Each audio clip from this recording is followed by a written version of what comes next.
এবার বাজেটে রাঘব বোয়ালদের লুটপাট বন্ধ করার জন্য উল্লেখ করে আওয়ামী লীগ সাধারণ সম্পাদক ওবায়দুল কাদের বলেছেন, বিএনপি আমলে যে লুটপাটের রাজত্ব সৃষ্টি হয়েছিল তা থেকে দেশকে রক্ষা করেছেন প্রধানমন্ত্রী শেখ হাসিনা।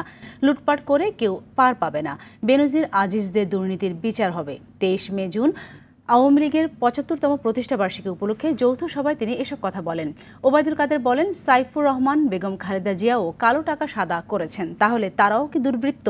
যৌথ সভায় জাহাঙ্গীর কবির নানক, মাহবুবুল উল আলম হানিফ সহ আওয়ামী লীগ এবং সহযোগী সংগঠনের নেতারা উপস্থিত ছিলেন।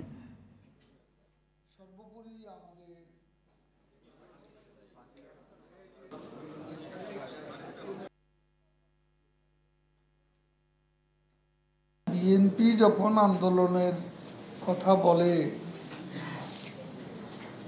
তখন আসলে বিষয়টা এমন যে শুনলে মুদের হাসি পায়।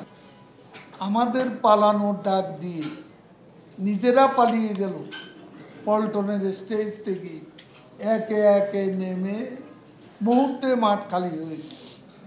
তখন একজন পুলিশ সদস্য রক্তাক্ত অবস্থায় সেখানে শুয়ে আছে, তাদের আক্রমণের লক্ষ্যবস্তু।